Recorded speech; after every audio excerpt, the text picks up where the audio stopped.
بس اتنا سا کہوں گا کہ جس کسی انسان کو اس کی روح کے ذریعے بلانا ہو تو اس کے لیے صرف یہ عمل آپ پڑھ لیں۔ وہ جس کسی حال میں بھی، جہاں کہیں بھی اور دنیا کے جس کسی کونے میں بھی چھپا ہوا بیٹھا بھی ہوگا، موکل اسے گھسیٹتے ہوئے آپ کے پاس لا پٹکیں گے۔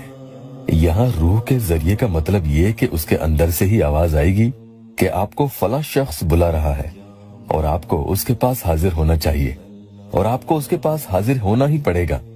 وہ اس فرمان کی نافرمانی نہیں کر سکے گا۔ انشاءاللہ پھر ایسے میں وہ جتنی بھی تاخیر کرے گا تو اسے اس میں بے چینی ہونے لگے گی، دل گھبرائے گا، کسی حال وہ خود کے قابو میں نہ رہ سکے گا، اس کا کلیجہ اچاٹ کھائے گا، دل کچھ کہے گا اور دماغ کچھ کہے گا، اندر سے کچھ بھی نارمل نہیں ہوگا، بس کہیں سکون نہیں اور نہ ہی من کا لگنا۔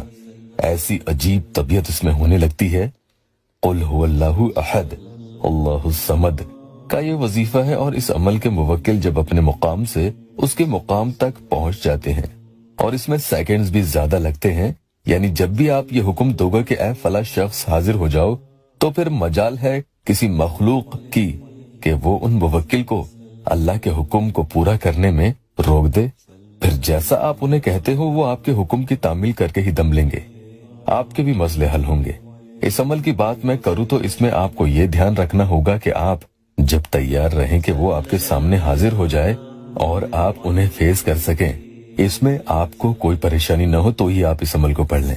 اور ہاں، کہیں ایسا نہ ہو کہ عمل کرنے کے بعد آپ فون کو ادھر ادھر کہیں رکھ دیں اور ان کا فون بجتا رہے اور آپ اٹھائیں نہ، کیونکہ ہو سکتا ہے کہ اگر وہ ایک بار فون کرنے کی کوشش بھی کرے گا تو بار بار نہ بھی کرے، اور کئی بار سامنے والا آپ کے شہر کا نہیں ہوتا تو ضروری نہیں ہے کہ وہ آپ کے سامنے حاضر ہو، وہ آپ کو فون یا میسج بھی کر سکتا ہے، تو آپ کو کال ریسیو کر لینا چاہیے۔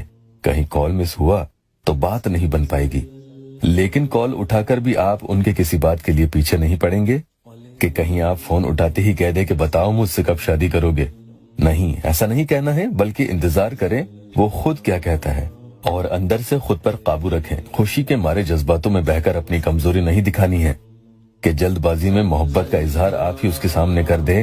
دھیان رکھنا، باوضو ہو کر آپ کو یہ وظیفہ کر لینا ہوگا۔ وقت کی اس میں کوئی قید نہیں ہے، دن میں رات میں کبھی بھی کسی بھی وقت کر لیں۔ ناپاکی کے دنوں میں قطعی آپ اسے نہیں پڑھیں گے۔ سکون سے کہیں بیٹھ جائیں، موبائل میں تصویر اس میں آپ کو چاہیے ہوگی، اسے دیکھتے ہوئے آپ یہ عمل پڑھ لیں گے۔ چاہیں تو عمل روزانہ کر لیں۔ اعوذ باللہ من الشیطان الرجیم، بسم اللہ الرحمن الرحیم ایک مرتبہ پڑھنا ہوگا۔ اس کے بعد قل هو اللہ احد، محبت مطیع و حاضر، فلاں اللہ الصمد۔ اس میں آپ کو فلاں کی جگہ اس انسان کا نام لے لینا ہے، لیکن اس کی تصویر کو بھی بیچ بیچ میں دیکھتے ہوئے جانا ہے۔ مطیع یعنی آپ کا فرما بردار بن بیٹھے گا اور اپنی روح اور جسم کے ساتھ آپ کے سامنے کھڑا ہوگا۔ اس طرح سے آپ کو 41 ٹائمز یعنی 41 مرتبہ یہ پڑھ لینا ہوگا، اور اس کے بعد اللہ سے خوب دعا بھی کرنی ہے۔ انشاءاللہ مطلوب کی فوراً